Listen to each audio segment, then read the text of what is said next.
On today's episode of Life Embodied. With getting older, I realize I don't have any more the same energy as before.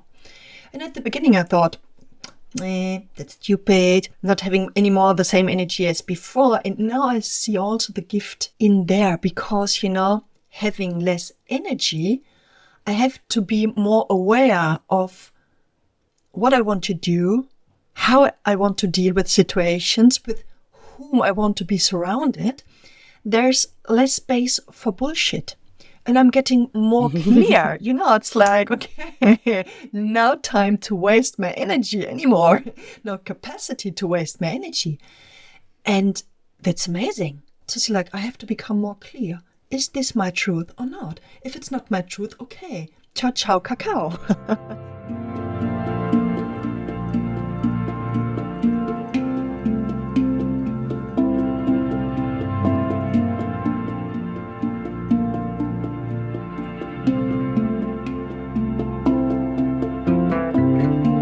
Welcome to Life Embodied, where we explore how an embodiment practice can support us in meeting the challenges of life. How can we surf the waves of life deeply anchored in the safety of our bodies? How can we learn to trust our capacity to be with intense sensations and emotions? How can we cultivate body awareness, and why does it matter? Episodes include interviews with experts and practitioners that bring their knowledge and passion and share practical tips for your everyday life. I am your host, Katharina Alf. Thank you for joining us and enjoy the conversation. Welcome everybody to today's episode. My guest today is Eva Samina. Eva is a versatile practitioner specializing in sexological bodywork, tantric massage, cervix awakening, and intimate handwork sessions. She teaches people of all sexes and genders how to enhance their pleasure and become better lovers. Central to Eva's practice is embracing the feminine principle, shifting away from the dominance of rational thinking towards softness, intuition, relaxation, and slowness. Alongside Ruby May, she has created a workshop called When Women Blossom for women over 40, focusing on reclaiming aging as an empowering process. Hello, Eva. Good to have you. Hello, beautiful morning to you. Thank you. Before we start to talk about female aging, my first question is, what is it like being your body? Maybe specifically this morning, maybe in general, what is the physical experience of being you? Wow, that's a beautiful question. Okay, I need a little moment. I have to tune into my body. The first thing that is coming up is expansion, juiciness, depth, but also a few blockages that I'm still carrying with me. Yeah, this is how it feels like to be in my body, or to be my body. Yeah, sounds relatable. What does expansion mean for you? I mean, I live in my body, and so my idea is I'm limited through the body. But when I let go of this belief, I start to expand. I become infinite in space. There is no limitation. This is what it means for me. Mm-hmm. So you allow your awareness to expand beyond your physical boundaries in a way. Or... Yeah. Cool.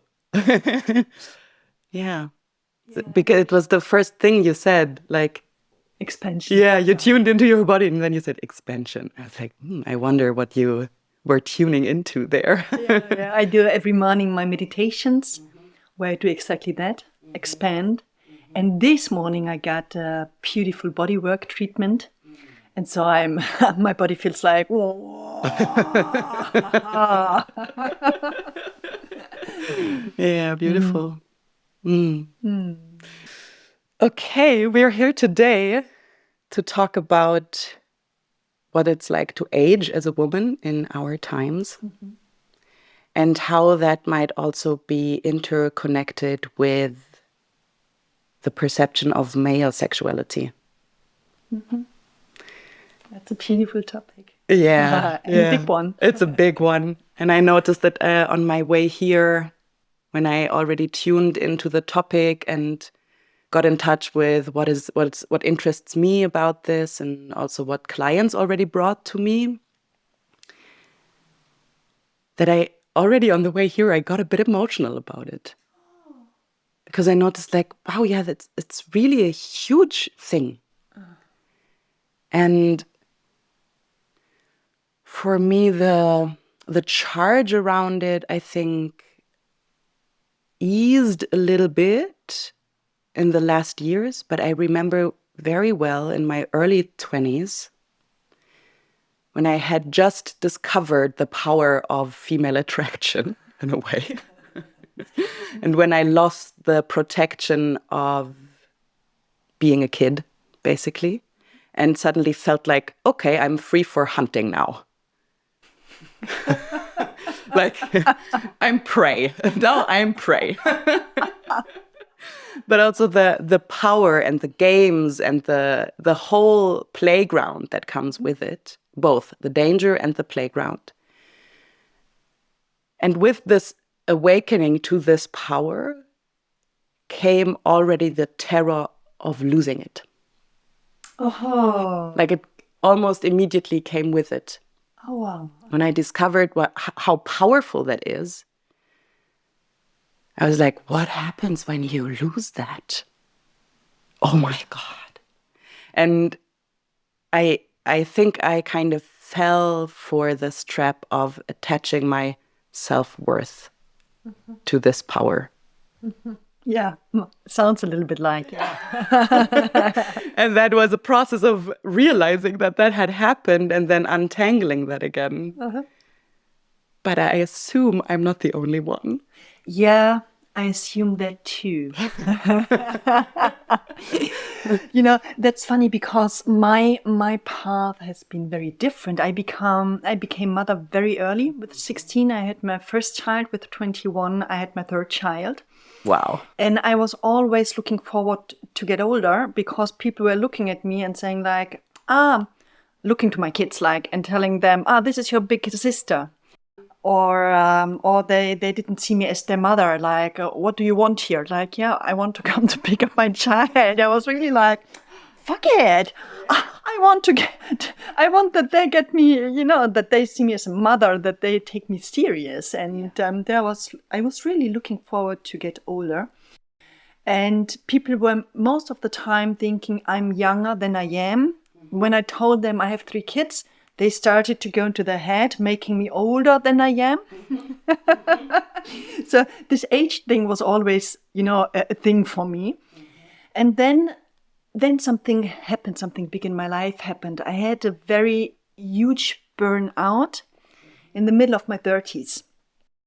And I really had to pull me out of social engagement, of having party, meeting friends, whatever. I really had to take me out because everything was too much. It was really overwhelming me. So I was with my kids, I was at home, I was really slowing down. And after those 4 or 5 years, when I started to go out again, I realized like something happened. People don't look anymore at me. Or men don't talk anymore to me. This was really a bit painful and shocking. Like, wow, I've been, or maybe not even 5 years, 3, 4 years maybe. But those years something happened. And I felt like, wow, feels like I became a bit invisible. And then I was like, did I become unattractive? Am I too old now? What happened? I needed a bit of time to realize that this was also the time where all the dating apps came out. And people started to look on their phone and said, and other people's faces. So it needed a few years until I got it. Oh, it's not about me. It's about dating apps. And this was interesting because when the first lockdown came out, and everybody was like, like at home, like, oh, life is dangerous. I can't meet other people because it can become dangerous. So all those dating apps didn't work for a while. And when we went out into the park or for shopping, suddenly people were flirting again. And I can remember the first time I was really like, did he flirt with me? Was this flirting? And then the next day it happened again. And I was like, huh? What? Again? And then over and over again, I was like, wow, what's going on here? And then I started to talk with friends and they told me, oh yeah, I noticed the same. And I was like, wow, that's interesting. So it wasn't me becoming too old or unattractive or whatever. It was just the time of dating apps. And in the moment they didn't work anymore, people started to connect again, but only, a few weeks. And then they realized, oh, it's not so dangerous. And they started again with the apps and everything disappeared again. But now I notice it when I'm traveling, Mexico, South Africa, men are looking at me, making me compliments, and so, not here. So something happened, and you took it personally. Yeah. And it also brought up this question, but what is it like to become older? So I made a big story out of it, and at the end it wasn't true. But at the same time, it is true.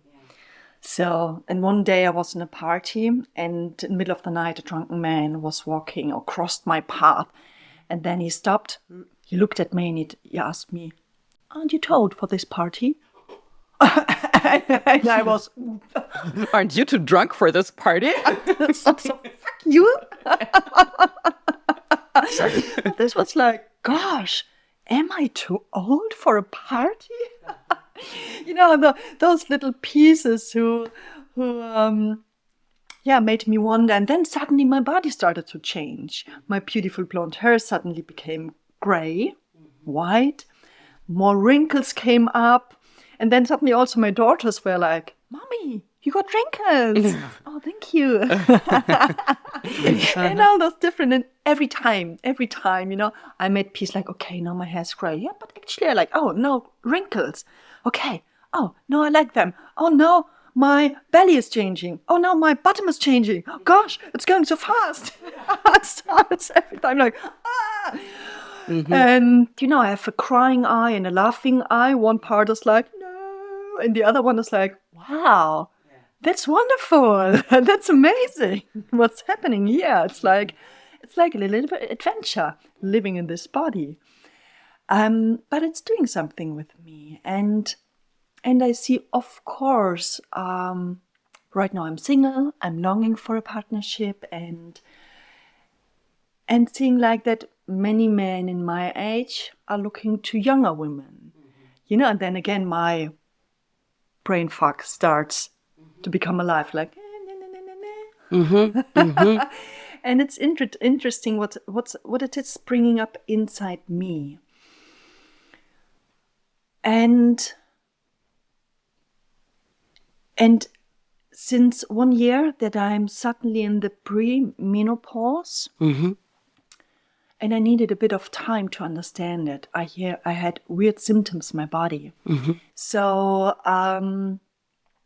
one day I had a talk with a wise woman, an elder woman. She's one of my mentors. She's amazing. She really is a wise woman. And she looked at me and she told me, Eva, your hormone system is not in balance. Check it out. Maybe then you feel better. And right now you're in a transition. Mm-hmm. You're going from the mother energy into the grandmother energy, into the wise woman. No matter if you have children or not, it's the energy. And this was so important for me because I could feel like, wow, something is happening. I can't put it into words, and I feel alone with it.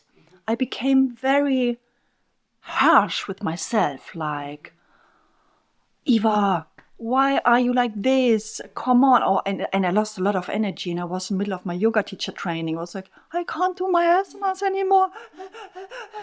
And I was really like, gosh, so what's going on with you?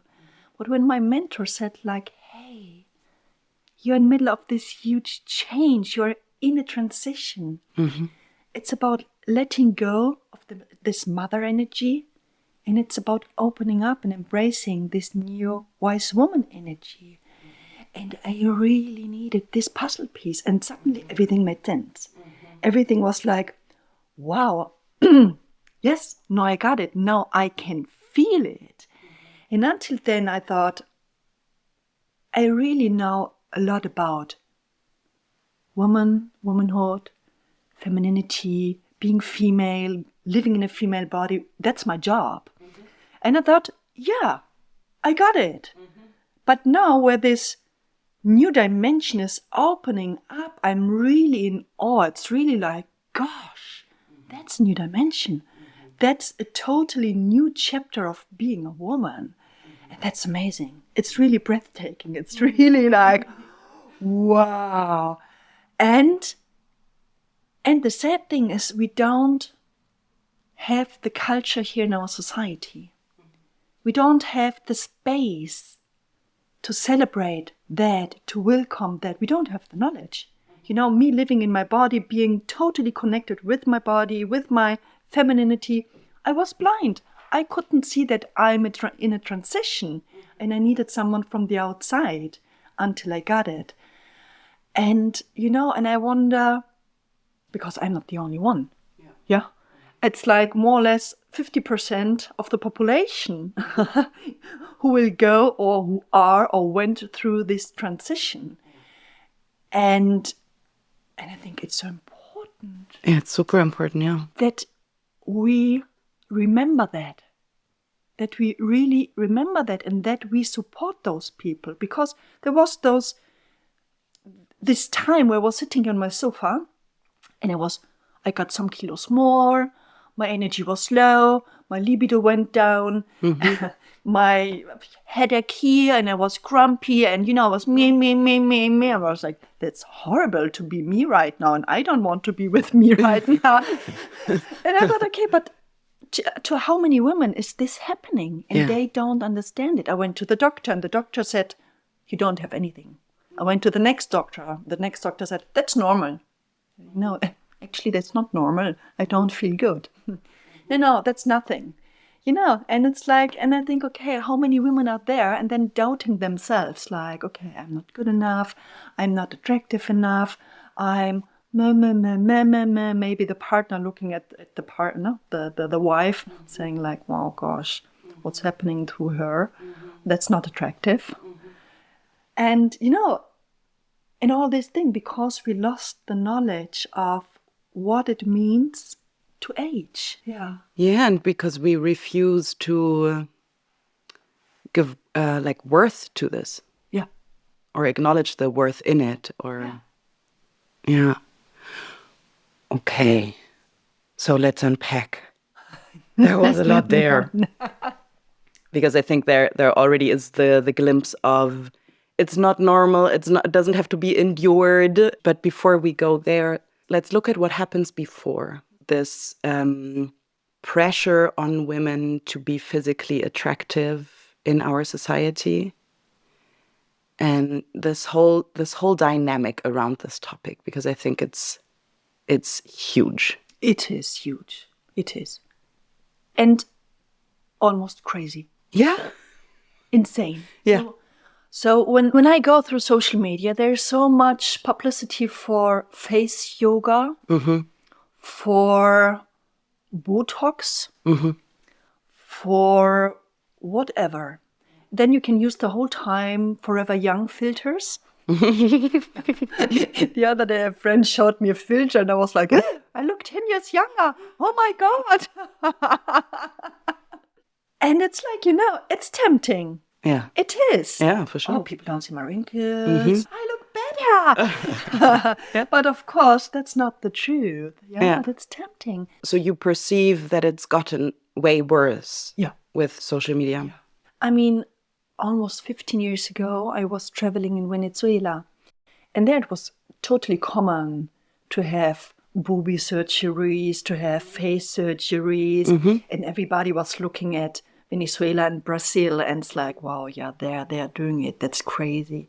But now it became totally common to do the lips and to stuff. do the lips and the nose and the forehead and everything. It became like, yeah, why not? That's the new feminism nowadays. And yeah, I'm totally confused about this feminism. There are things that we do. It's like, And of course, like everybody can definitely do what they want, of course. And if a woman chooses to do that, of course.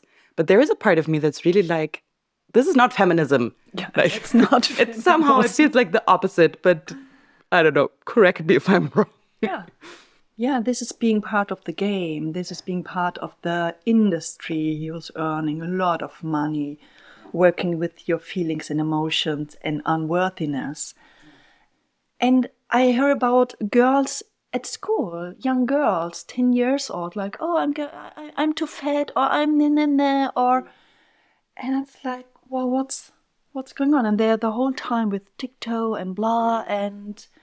Yeah, but even though I didn't grow up with that, I mean, like, I think smartphones became a thing when I was 20, around 20 or something. But social media wasn't that big a deal yet, right? Yeah. And still I felt this pressure. And not necessarily only the pressure to look a certain way, but also just how important it was for the male world to relate to my attractivity. I think there is definitely this side where nowadays social media is pushing something into absurdity, but there is also truth in it. Yeah, there is some truth in the attractivity of young women. I mean, they're the most fertile. There's a biological necessity to find them attractive so that we can reproduce. And sexuality is the driving force of reproduction. So there is also truth in that. Yes and no. On one hand, yes. On the other hand, there was a beautiful escort service. It was called Muse für eine Nacht. Very beautiful. The most beautiful webpage I've ever seen. And the owner, Carlos Obers, he loved women. He really loved women. And he told me, Eva, a woman really becomes a muse. How do you say muse in English? A muse. Muse. Mm-hmm. Around her 40s. Then she's ripe. She really stands into her life. She really knows what she wants and what she doesn't want. The sexuality is more juicy and she's so experienced in life that she can hold space and she can give a lot. And he was like, I don't understand why men are always dating younger women because there's not so much experience in it. And I was like, wow, that's interesting. And I hear from many women who aged that the sexuality changed a lot. And I also can feel it. It's changing. There is more depth, less bullshit. It's like, I don't want to fuck around. I want contact. I want intimacy. If you don't want this, okay, but not with me. Yeah. I heard a few women saying, the second spring is coming with aging. And it's like, wow, this is beautiful. And I'm looking forward to it. And also something changed. I remember there was this time where always old men were dating young women, but older women dating younger men, it wasn't so common. But suddenly it started to change. I was always like, why dating younger men? I don't get it. But I had some friends like, that's amazing. Go for it. It's really good. I was like, what? No. But then one day I was like, okay, I will go for it. And I loved it. It was really good. I was only twice on dating apps because so many people are like, hey, you want to meet a man? Go to the dating app. And I'm like, I don't like it. Yeah, try it. So I tried it twice, 1 month. And this was interesting because a lot of young men were contacting me, and I was totally surprised by it. And very often I told them, but you have seen my age. And they were like, yeah, I know. What should I do with the women in my age? So I'm attracted to your experience. So, and yeah, and I heard this also from other women. So something changed also there, that more men also can see the beauty in women aging. Yeah, and I think it's also oftentimes then the pressure of, or the question of starting a family is done with. And that also creates a lot of space, I think. Oh, that's true. Yeah. Another point. Oh, that's really a big theme. Yeah. Yeah. And then on the other hand, again, when I was sitting there with my friend talking about aging, and we looked at each other and we were like, yeah, so much is happening with the body and inside us, where the elder wise women who walked before us this path, who can show us, who can tell us. And there were only a few women where we could say like, yeah, they are the women, but it was surprisingly a small number. And it was like, it can't be. There are thousands, millions of women who walked this path before us. Where are they? And I was really shocked to get this feeling. It feels like they become invisible. And it made me really sad. And I realized I don't want to become invisible. And I don't want that those women are invisible, because they have a lot of knowledge.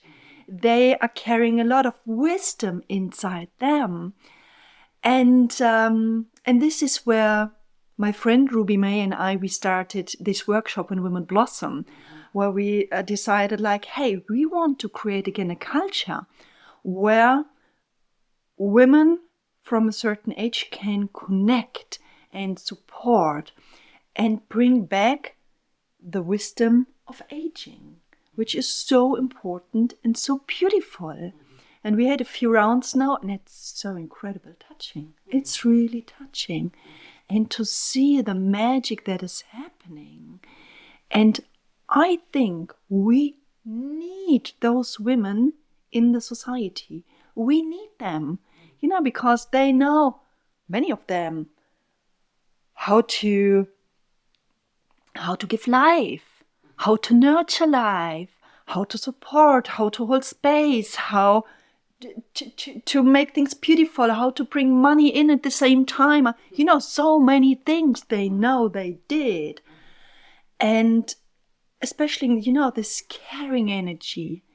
Many of them, they experienced it, this caring for the family, caring for the tribe. And they have the experience, Someone needs something, okay, how can we support this person? Someone is in pain. Wow, how can we support this person? And it's something that we missed in our society, and I'm really longing for that. Yeah.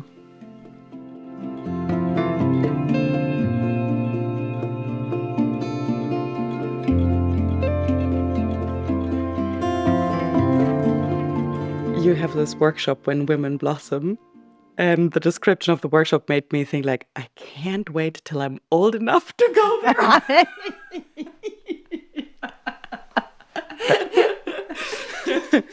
So maybe you can address a bit like this process of blossoming in aging, and also what you already discovered like makes it easier, because you also spoke to the physical difficulties, like really feeling drained, noticing you gain weight, noticing you have a headache, and really experiencing the trouble of hormonal changes in a way. And maybe you can speak a bit about what you already discovered, how to relax into this process more, maybe. Yeah. It's like there's my head and there's my body. And I can choose, do I want to listen to my head or do I want to listen to my body? And my head, and this is also one of the exercises we are doing when Women Blossom, it's like my head is telling me a lot of stories, like, look at this belly, it's too fat, and look at that, this looks weird, like blah, blah, blah. I'm very harsh with myself when I listen to my head. But when I tune into my body and I let my body speak, my body is very often like, wow, that feels really good. That feels comfy. It's warm. It feels like, it's ready to cuddle. And it's like, okay, who do I want to believe? My head or my body? And most people are going into the head. Oh, yeah. And I can make an adventure at it is what it is. I am aging every day more and more and more. And do I want to go into resistance and fighting against myself the whole time? Or do I want to go into acceptance? And so I'm like, wow, there's a new wrinkle. Wow. I wonder what's coming next. Mm-hmm. And it can be also so much fun. And I started to love more and more about myself. Once in a while, my head is coming in like, no, but and then it's like, no, wait a second. I hear you, but I come back into my body. And I realized the more I come back into my body and I feel at home and I'm in joy, the more attractive I am. Yeah. And I know some women in their 50s, and they're so much fighting against the age, pretending, wow, I'm still young. And every time I look at them, it feels like the energy is like, it's like, yeah, from the outside, I can really see it's a lot of effort to make yourself beautiful, and you are beautiful, but energetically, something is off. I can't feel them. And women who are really in their acceptance, in their body, I can feel them totally different. And at least in my world, this is what I appreciate, because this feels like truth. This feels honest. Yeah. And I can relate to this. Mm-hmm. The other thing feels more like a show. Yeah. And can be lovely too, Mm-hmm. but it's not where I want to be really in connection, because it's not really nurturing me. Yeah. I want to tell a little story about a client that came with exactly this. Like, there was so much effort in trying to be beautiful. And she's, I think, in her early 30s. A lot of effort, a lot of stress, a lot of what I told you in the beginning of, like, this entanglement of attractivity and self-worth. So there was really like, she was so hard on herself, and it was very visible. She was very hard. And also, like, what you just addressed, like this harsh voices in her head, like really putting herself down, being so mean to herself. And then we went more into her body and brought her awareness and her attention more inside, to listen inside. And so much beauty came out. Like, her heart softened. There was so much generosity suddenly, so much gentleness, so much like longing for sharing the gentleness, for inviting gentle people, for like, it was really like she started to glow, and we were both so touched. Like, I was also so touched by the beauty she unfolded. And it was, I'm always myself astonished to witness again and again that when we go inwards, like you just said, like you go inside with your awareness and you listen to what is the body actually saying about this. The body's like, Yum. and maybe not always, yeah, right? It's not always the Tantra temple when we enter. Like it might also be like, I don't like this and this. Might also file some complaints, the body. But yeah, that the body knows completely different things about beauty and about sensuality. And yeah, so I think this, like, I agree, this is the way to go. It is. And if I'm the whole time so harsh and mean to myself, how can I accept that the outer world is soft and gentle and compassionate with me? It has to start within myself. And if I'm in that way, I start to attract people who connect with me in that way. Yeah, and I start to notice them. Yeah. Because as long as I'm just obsessed with the outside beauty and stuff, I will notice people that are also paying attention to the outside beauty of things. Mm-hmm. Because it's there. Like it's not that this is not real. Yes, there are many people who are obsessed with this. And as long as I'm obsessed with it too, I will find proof in the world that this is the most important thing again and again and again and again. Mm-hmm. But as soon as I shift my attention and pay attention to, okay, how does the body go into dialogue, into connection? Like I start to, as if receive on that wavelength, right? It's like I'm just changing the radio and suddenly I'm receiving and sending completely different signals. And they're there too. And it's true as well. And there's proof for this too. It is.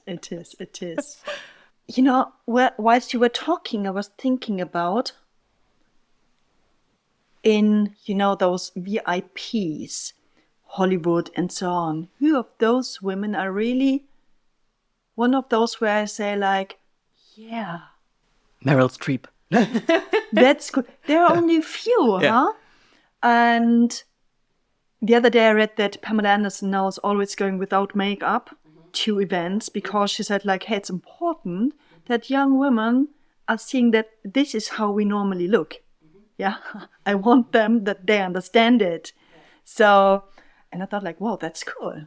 She got a lot of bullshit like from many parts, but she's really standing in her truth and going for it. That's cool. It's super cool. And then I was seeing a picture of Nicole Kidman or Madonna or Katy Perry. And it's really, I look at them and I feel like my heart is closing, my whole system is contracting. I can't feel them. And then I wonder, how must it feel to be in their body? There's no mimic anymore when they laugh. And it's such a fake. And it's like, wow, why can't you stay in your true power? Why do you have to pretend to be someone who you aren't? And it makes me so sad. Yeah. It makes me also angry.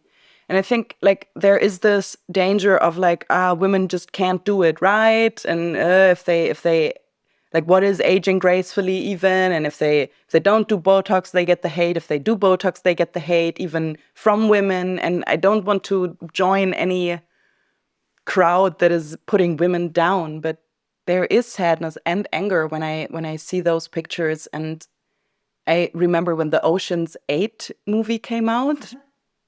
I was like, yeah, this sounds so cool. All the cool women gathered and they're older and, Kate Blanchett and Sandra Bullock, they're, I think, already in their 50s. And I was like, yeah.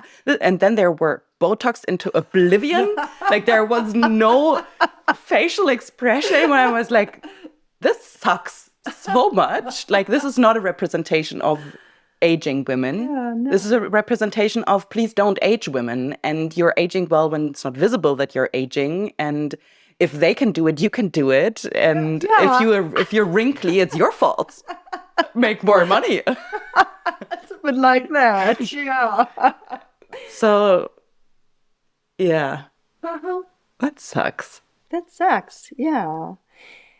Yeah.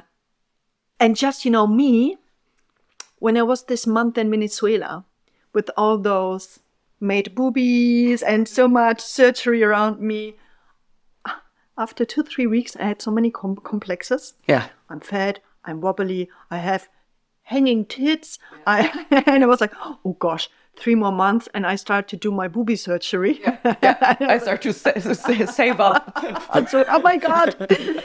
Yeah, it's really, there is a huge power in it. It's really because we want to be accepted from the others. Yes. We want to be part of the community. Yeah. And this is very strong. That's very strong. And I'm very happy that nowadays more and more people start to wake up, that they also let grow their hair, their body hair again. Or that they refuse to wear makeup or whatever. And it's beautiful to see that this is also happening. What I design now is like that the true gift of aging becomes more visible for all of us, because there are so many gifts in it. And I think we really need it. We really need it nowadays more than ever before. But of course in a gentle and nice way. Yeah. I definitely want to go into the beauty of aging and why it's important and what it has in store for us. But I also still want to address the audience for the show we put on, because you also work with men a lot, right? Yeah. And you just launched this program, like More Than a Man. It's The called, Liberated Lover, yeah. The Liberated Lover. What is your experience? What do men struggle with in this world, basically? Because I think it's so easy as a woman to perceive yourself as a victim of this, and the men are evil, and male sexuality is evil, and all men ever want is just to fuck, and they don't care. And when a woman gets older, she's replaced by a younger one, and like this whole narrative is very negative about men as well. They become predators, and it's very judgmental. It's so judgmental. It is. And I believe, because it's more than 10 years that I work a lot with men, I believe the true loser of the whole game are the men, because they are also fucking unhappy, and very often they are not in contact with it. And it's so touching to see when they really start to open up how much pressure they carry inside themselves. And I always wonder, how can they breathe with all the pressure they are carrying inside them? What is this pressure in your experience? I have to be a man, but I don't have to be macho. I have to be soft, but I don't have to be a softie. I have to be something in between to make my woman happy. And I have to be a very good lover. I need always an erection. She must get a good orgasm, otherwise I'm a loser. I have to bring in the money, and so much more. Yeah. I would say there's also the pressure of porn. It's a really big thing. I read the other day something like, you have to hear a lie, I don't know, something like 7-8 times, and then it becomes your truth. And this is the same thing. Maybe you know it, but you hear it, you listen to it over and over and over again, and suddenly it's going into your system and it starts to become your truth. It's like with porn. People are watching porn and watching it almost every day, it becomes the truth. This is the way people have sex. This is the way a male penis looks like, always giant, always erected. This is the way a woman has sex, always willing to get fucked in every hole of her body, enjoying it permanently, and having the wildest orgasm every time she's getting fucked like this. And of course we know that's not the truth. They are actors. They talk before they start to do the movie. They prepare the body before they do the movie. It's like an action movie, where the people are jumping out of burning houses or driving cars and nothing is happening. It's like that's not true. In reality, it would look like different. But in porn, somehow we lost connection. That's also an action movie. Yeah, that's nice to put it like that. It's basically a stunt. It's basically a stunt. and it has influences on us. And I don't want to be a man in today's world because I think it must be horrible. And in the training, more than a man, it's, I've seen all those offers like become the multi-orgasmic man, become the blah, blah, blah, and all those big workshops. You just pay 5,000 euros and you will be happy. And what I noticed is that most people don't know the basic. And we can't become the multi-orgasmic whatever if we don't know the basic. And the basic is coming back into the body, being aware about their own longings. And many men are always looking for the longing of the woman. I have to perform. This is what you want. This is what I have to be. This is what I have to do. And in the training, so many men are like, for the first time, I'm in contact with my true longings, with my needs. And then it's about expressing them. And many are afraid. Then it's about slowing down, getting in contact with the feelings. Many people are not able to really feel. The breath. Most people don't really breathe. It's something very shallow, but not down into the belly. The voice is very often shut down, especially during sex. There's so much contraction in the body.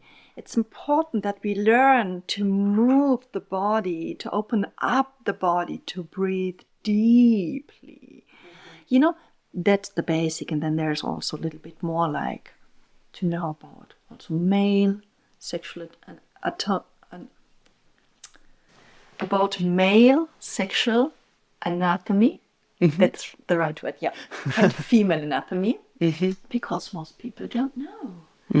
And then I think that's a very important basic.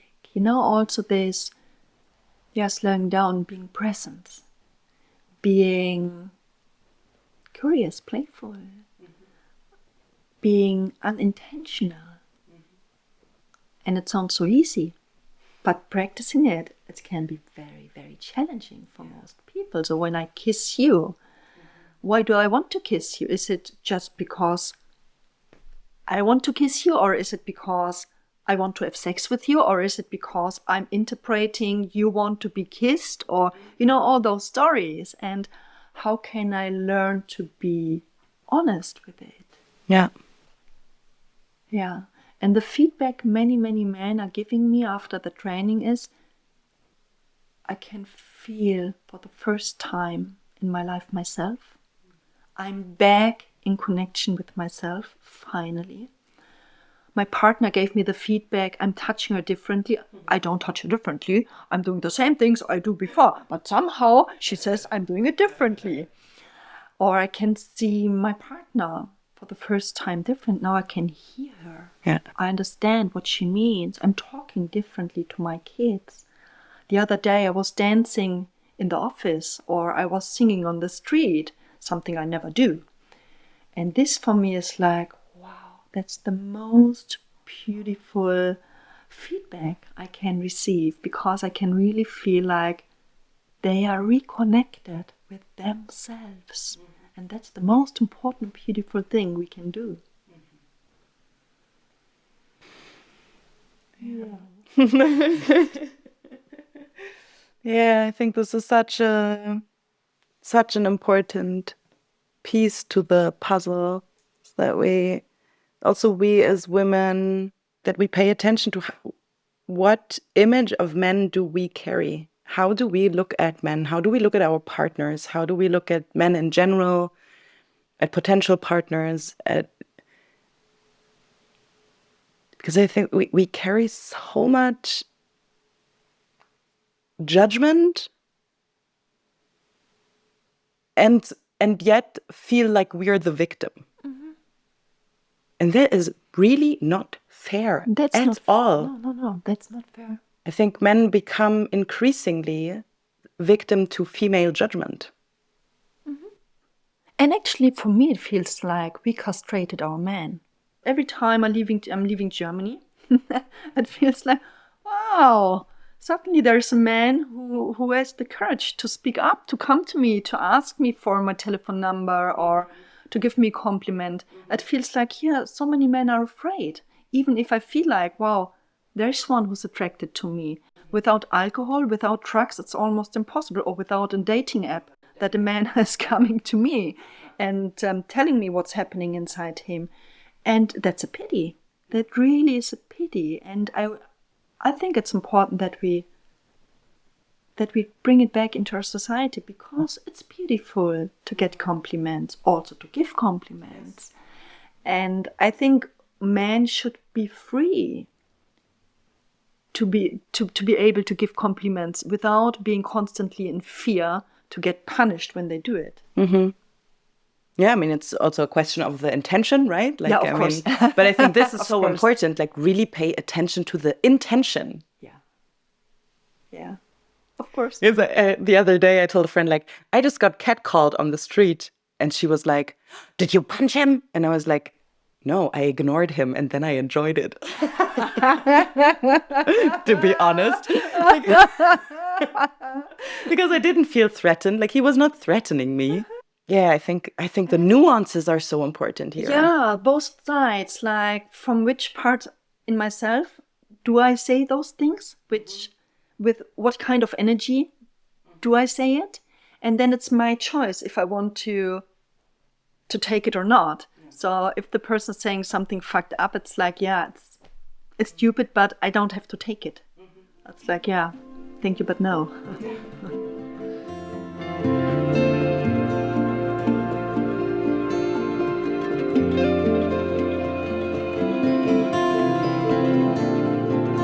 So, we talked about the premenopause being like this intense phase of change where suddenly your hormones are in a roller coaster again and you feel like you don't know yourself anymore.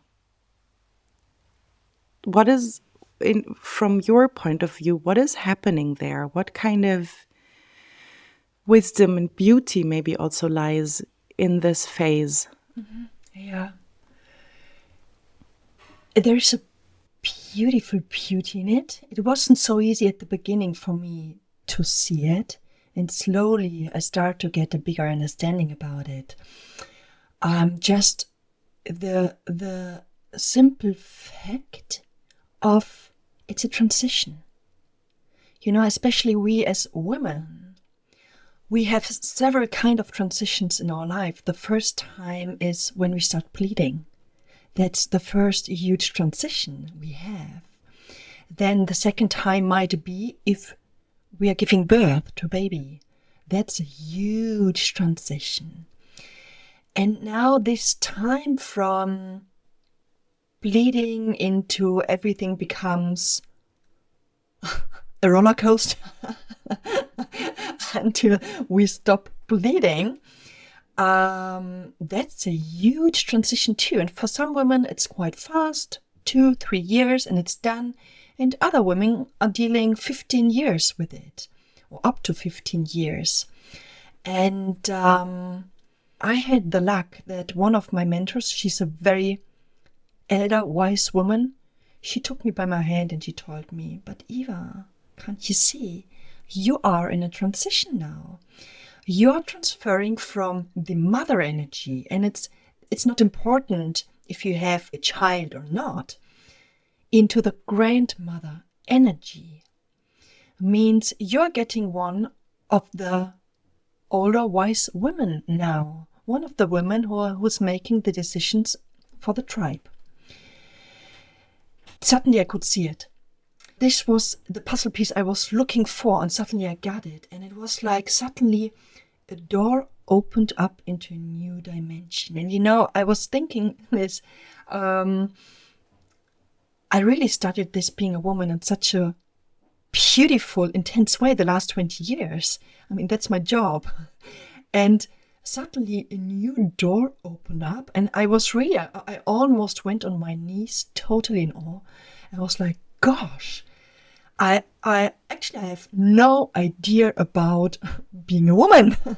It's like a whole new chapter. It's a whole new universe where I'm stepping in. That's amazing. And, there's so many new things waiting for me that I can integrate, that I can explore. And it's really like, wow. And also, there's also another fact is like with getting older, I realize I don't have any more the same energy as before.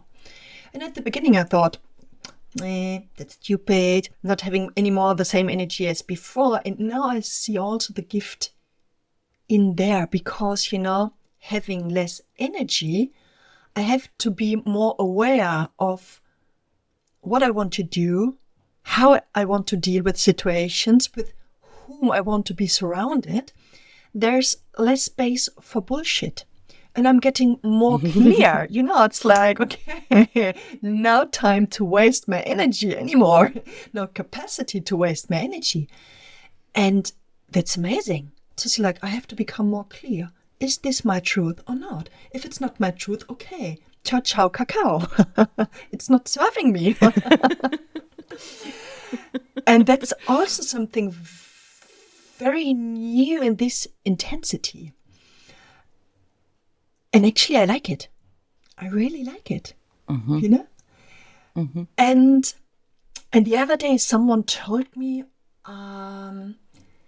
that her grandfather, the older he got, the more he was like, there's nothing to lose. So I want to do what I want to do. And she thought he became totally crazy. But he was fully enjoying life, doing everything he wants to do. Always with the sentence like, oh, there's nothing to lose anymore. So I just want to enjoy life. And I thought, like, God, that's so beautiful. That's so beautiful. Because we are growing up with all those conditions, this, I can't do this, and I don't have to behave like this, and me. Yeah, so, giving away my power to the outside world constantly. And then realizing that's bullshit. Like, it's time to reclaim my power and to fully go for my life, to enjoy life fullest. Yeah. Mm-hmm. Yeah, this sounds very juicy, and I think this is also where this whole anxiety around but what about growing older and my body changing, where it's like burnt in the fire of menopause. Like, who cares? Like all this superficial bullshit. Like and to become free of it, right? And to be like, I think you said it, like, you don't want to fuck around anymore. You want intimacy, you want sensuality, you want someone who meets you, like, not worry about looks and whatever. Like, I can really really sense this energy in what you share. And I mean, I'm still not fully there, I'm still in this transition. And also the old part once in a while is pulling me back and like telling me stories, but it's like, I got a taste of it, and it's like, okay, there is where I want to go, and it feels so great for me. And I realized there's also more serenity coming up. When I look, I was with my kids, I wanted to do everything so right and good, and now with my grandchild, it's more like, who cares? It's like, let's go for it. It's like, oh, wow, that's interesting. Yeah. I can see this around me. I see it with my parents definitely becoming grandparents, that they are way more relaxed, I think. Not that I really remember how they were with us as little children, but still they also say this. And I see it also with clients. I have a couple of clients in their early 40s, in the midst of their 40s. And they're really in what I call the fuck it energy. Where it's like, you know what? Fuck it. The fucking energy. Oh, I like this word. And we're really like everything that, what you said, like whatever shows itself as bullshit now, or can be seen clearly as bullshit, will be eliminated. Yeah, it's a bit like that. And it's such a new game we are stepping in. It's beautiful. Mm-hmm. Yeah. Mm-hmm. Yeah. And also, of course, the body's changing. And it's really this like, oh no, all the wrinkles, all the gray hair. Oh God, my bottom, my boobies, everything is changing. Panic. But at the same time, it feels so good to live in this body. It feels incredibly good. This body is so juicy. And also the sexuality somehow is changing. And I was wondering, before we met, like, how can I explain it? How did it change? And it's not easy to put it into words. But maybe it's the same thing. There's no space for bullshit anymore. I want to be met. And I want to fully open up. I want to surrender. And I don't want to go into those games and where it's like, hey, let's meet on a deeper level, also in sexuality. And there is such a deep, new juiciness coming up. That's beautiful. Mm-hmm. So would you say that this no bullshit clarity is the grandmother energy that we transition into during menopause? Or is this the energy of the menopause itself, and then after comes something else? Sorry, just a quick comment from my post-production studio, because I am confusing two things here. I am talking about the perimenopause, which is this process of transformation, whereas menopause is, of course, the time after the last menstruation. Luckily, Eva understood what I was talking about. No, I think that's part of, the perimenopause. It's like kind of the transition. And I think when we arrive in the menopause, we fully are in it. And I think this, how did you say it? No bullshit energy? No. Yeah. The fuck it energy. Fuck it energy, yeah. I think this will remain. I'm pretty sure this will remain. Yeah. Mm-hmm. But it is basically what we are invited to embrace more during the transition, or what we will be faced with, right? Yeah, and I always have this picture, there's the glass with a bit of liquid in it, and is it half empty or is it half full?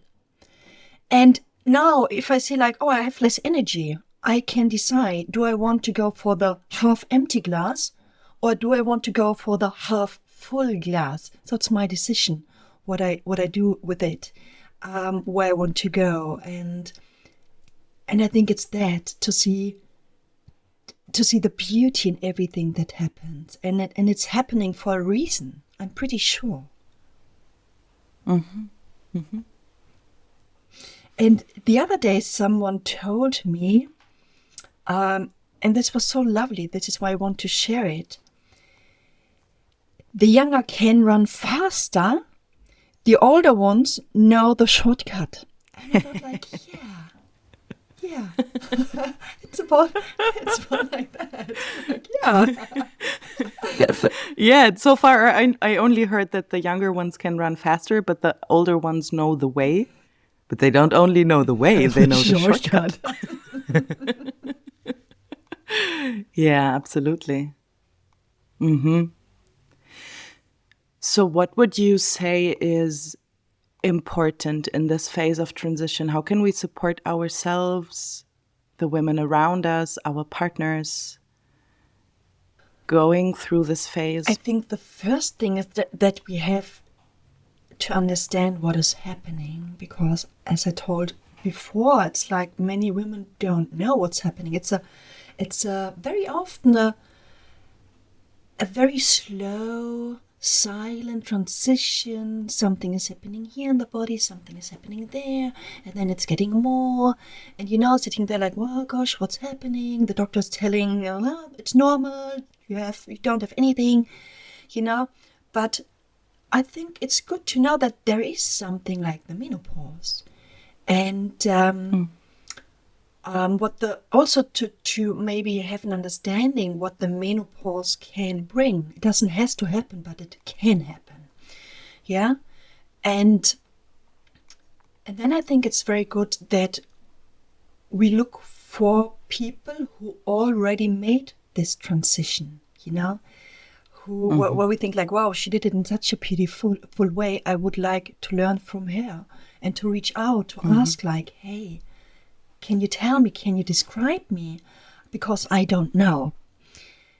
At least this helped me so much. This was like my opening up to my inner freedom, because I was really harsh to myself. And I think it's also about bringing this wisdom back into our society, because it's, half of our population is going through this transition. And the more we speak about it, the more clear and normal it becomes, and the easier it is to deal with it ourselves and also our partners. Because if I don't know what's happening and I'm getting grumpy the whole time and blaming and me, of course that's not attractive for my partner.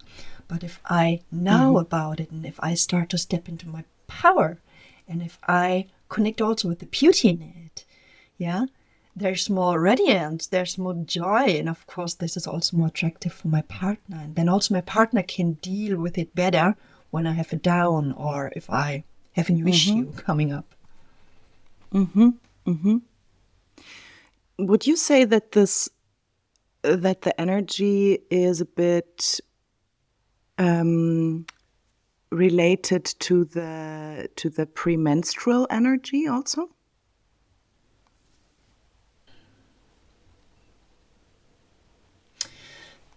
Maybe. That's a beautiful question. Yeah, maybe yes.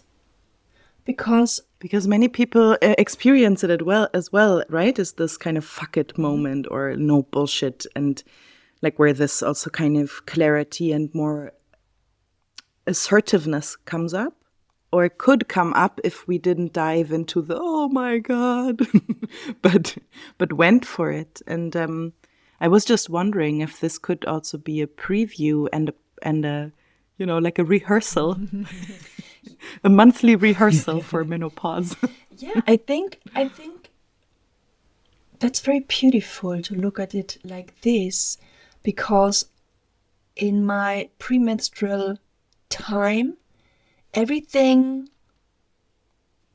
what I did, how I looked at things, what I felt or even not felt, is coming up. There's no way to hide it anymore. And I think so many women are totally disconnected from their true cycle. This is why we have so much PMS in our society.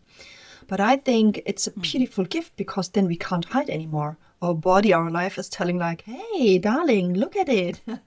You didn't care well about you. Maybe you should change a little bit how you live your life. You should rest more. You should feel more your feelings. And I think that's the same with perimenopause. And I also heard like in the perimenopause you can see how you lived your life before.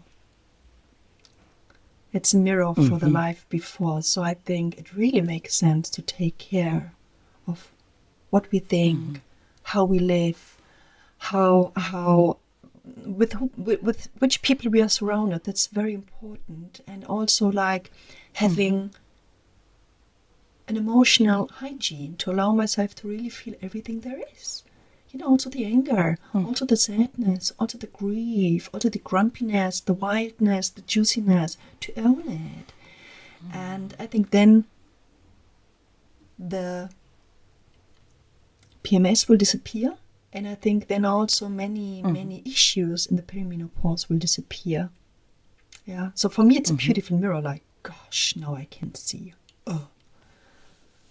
Yeah, the honesty of it, right? Or the can be a bit painful, but necessary and also healing. Yeah. Here and there, sometimes a bit painful, but as you say, also potential of healing. Yeah. Aren't we amazing beings, women? We women? I mean, it's incredible, huh? How we work, how we function, how complex this is, the body, and also the life being in a female body. That's amazing. It's really amazing. Yeah, it is. Yeah, and it makes me so hopeful and curious to see in the next decades how will we reintegrate this into our culture, our society, because it has to come. There is no way around it. Like, yeah, this will be a big deal, I think. Yeah, I think so too. A big deal and such an important deal for all of us. Sounds like a blind spot is becoming more visible, and like something, to unearth something. We're doing archaeology here. Like what can we bring up? What can we understand about ourselves? Yeah. And I think we really, or not, I think I'm fully convinced we need our elders back in our society. We need them back. We need them in our circle again. Do you have any practical insights and tips how to address the hormonal imbalances? Where to go with this? Oh yeah, cool. So, I mean, not every woman has it. And then it can be very different. And I mean, I went to my doctor and they told me several times, or doctors, and they told me, you don't have anything. But they didn't look for, those hormones where they should look at. So at the end, I found someone who told me you have to look at this and this and this, and you have to do it on those days. Otherwise, we can't see those hormones. And then I had to pay it by myself, which was very expensive. So it's not so easy to find people who are tuned in, who are good, and where it's not the first thing when, they say like, you have to take hormones. Because that's a common thing, like, take those hormones and then everything will be fine. And it's like, but maybe, if I really need it, maybe yes. But maybe there are also possibilities before. And I don't know so many people. I find one doctor, but we are working online and I have to pay her by myself. And then I don't know. It's not so easy. I hope something will change in the next years. Yeah, hopefully. Yeah, crazy. Yeah, it's crazy. And when I talked with my doctor I'm working right now with, I told her like, it was so difficult to find you. And I'm so glad because I was really, really frustrated and helpless. And then I realized, the perimenopause can take even more than 10 years. Between 3 and more than 10 years. And 1/3 of the women, they don't have any problems. 1/3, they have maybe a few problems. And 1/3, they have really heavy things going on. That's a lot. That's a lot. And I mean like 50% of the women up to 10 years and more. And she said, yeah. And as a doctor, they don't learn it during the study. Yeah, this is outrageous. I was so shocked. And I think that's a crime because they know it. They know that this is there and we should take it seriously because many women are suffering.